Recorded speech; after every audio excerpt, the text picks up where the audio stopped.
क्या रेलवे के नियमों में फिर आए बदलाव? क्या नहीं चल पाएगी अब एजेंट्स की धांधली? क्या है आखिर ये डायनेमिक प्राइसिंग? सरकार ने रेल नियमों में बदलाव कर साल 2025 के नए नियम जारी कर दिए हैं। 10 मई 2025 से इंडियन रेलवे के ये नियम लागू होंगे। ये बात तो आप भी मानते होंगे कि भारत की अधिकतम आबादी सफर के लिए रेल पर निर्भर है। ऐसे में सबसे ज्यादा गलत मुनाफा रेल एजेंट्स ही उठाते हैं। वेटिंग टिकटों की भी काफी समस्या बनी रहती है और अगर बात करें टिकट बुकिंग की तो उसमें भी कई लोगों को दिक्कतों का सामना करना पड़ता है। इन्हीं कारणों का समाधान करने के लिए रेल मंत्रालय ने कुछ नए नियम निकाले हैं, जिसका असर हो सकता है कि आपकी जेबों पर भी पड़े। नए नियमों के तहत रेल टिकट बुकिंग की प्रक्रिया में काफी बदलाव किया गया है। पहले वेटिंग टिकट होते हुए भी लोग आसानी से स्लीपर सेल या एसी सेल में यात्रा कर लेते थे, मगर अब ऐसा मुमकिन नहीं। इतना ही नहीं, एडवांस टिकट बुकिंग की अवधि भी पहले के मुकाबले कम कर दी गई है और तत्काल टिकट को लेकर भी कई जरूरी बदलाव किए गए हैं। हर नियम के अपने फायदे और नुकसान होते हैं। अब इस बदलाव से कितना फायदा हुआ है या कितना नुकसान, ये तो नियमों को विस्तार पूर्वक जानकर ही पता चलेगा।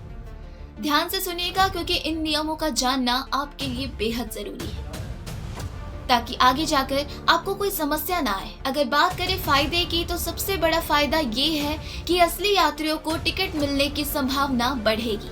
दलालों की बुकिंग पर रोक लगेगा, यानी अब आपको सिर्फ टिकट का ही दाम देना होगा। एजेंट्स को कोई एक्स्ट्रा पैसे देने की जरूरत नहीं। बुकिंग सिस्टम भी अब पहले से काफी ज्यादा पारदर्शी यानी आसान और सुरक्षित होगा। इसके साथ फर्जी टिकट और वेटिंग लिस्ट जैसी समस्या भी कम हो। चलिए अब जानते हैं इसके नुकसान। सबसे पहले तो एडवांस बुकिंग वालों को काफी मुश्किल आने वाली है, यानी अब लोग 1-2 हफ्ते पहले बुकिंग नहीं करा पाएंगे। वेटिंग टिकट वालों की अगर बात करें तो उन्हें स्लीपर सेल और एसी सेल दोनों में से किसी भी कोच में यात्रा करने को नहीं मिलेगी। इसके साथ ही सफर करना महंगा हो सकता है, यानी टिकट दामों में भी बदलाव आए हैं। और एक और मेजर नुकसान ये है कि अब से तत्काल टिकट कटवाने वाले लोगों को रिफंड नहीं मिलेगा। चलिए, नुकसान और फायदों पर तो बात कर ली है, अब जानते हैं वेटिंग टिकट या टिकट बुकिंग की अवधि को लेकर क्या बदलाव किए गए हैं। तो सबसे पहले करते हैं वेटिंग टिकट पर बात। आपको बता दें कि अब से चाहे वेटिंग टिकट किसी भी सेल का, मगर उसे मान्य सिर्फ जनरल कोच में माना जाएगा। यानी वेटिंग टिकट यात्रियों के चलते अब रिजर्वेशन वाले यात्रियों को किसी भी तरह की कोई परेशानी नहीं होगी। अब जानते हैं टिकट बुकिंग अवधि को लेकर क्या बदलाव किया गया है।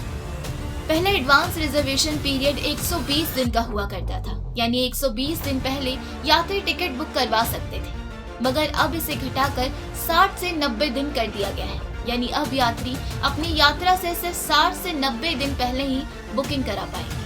इससे न सिर्फ एजेंट और दलाली की धांधली रुकेगी, बल्कि जेन्युइन यात्रियों को टिकट मिलने की संभावना भी बढ़ेगी। एक और सबसे जरूरी बात है ओटीपी वेरिफिकेशन को लेकर।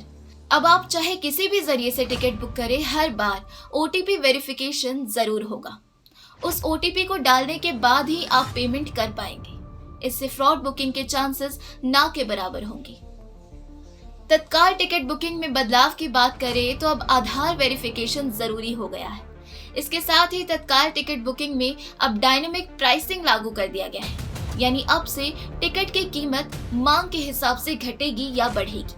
आपकी जानकारी के लिए बता दें कि डायनेमिक प्राइसिंग प्रीमियम ट्रेन जैसे शताब्दी, राजधानी और दुरंतो जैसी ट्रेनों पर लागू होगी। और तो और जो तत्काल टिकट कंफर्म हो गया है उसका रिफंड भी नहीं मिलेगा।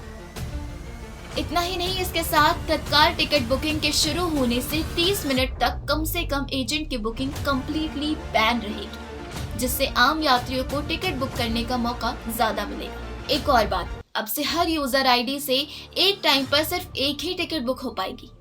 टिकट चार्जेस और रिफंड पॉलिसी में बदलाव की बात करें तो रेलवे ने अब रिजर्वेशन, सुपरफास्ट और तत्काल टिकटों के चार्जेस में बढ़ोतरी की है, यानी अब से टिकट थोड़ी महंगी होने की संभावना है। कंफर्म तत्काल टिकट का तो हमने बता ही दिया कि अब से उस पर रिफंड नहीं मिलेगा, यानी आपने अगर तत्काल टिकट बुक किया है और वो कंफर्म हो चुका है तो उसे कैंसिल करने पर भी इसका कोई भी पैसा वापस नहीं आएगा। और तो और अब कैंसिलेशन चार्ज भी पहले के मुकाबले बढ़ जाएगा। पहचान पत्र नियम को लेकर अगर बात करें तो अब से यात्रा में एक ही आईडी प्रूफ कंपलसरी कर दिया गया है। पहले यात्री टिकट बुकिंग के समय एक आईडी और यात्रा के समय दूसरी आईडी दिखा देते थे, मगर अब ऐसा नहीं होगा। इससे फर्जी बुकिंग और टिकट की समस्या कम होने के चांसेस हैं। लगेज को लेकर भी ये नियम आया है कि अब से लगेज लिमिट से ज्यादा सामान ले जाने पर 6 गुना जुर्माना देना पड़ेगा। इसलिए सफर के लिए पैकिंग करते वक्त मात्रा का ध्यान रखना ना भूलें। देश की एक रिस्पॉन्सिबल नागरिक होने के नाते मैं आपसे यही दरख्वास्त करूंगी कि रेलवे के बनाए इन नियमों का पालन अवश्य करें और अपने दोस्तों और परिजनों से भी करवाएं। इसके साथ ही इन बदलाव पर आपके क्या ओपिनियन है, हमें कमेंट बॉक्स में बताना ना भूलें। धन्यवाद।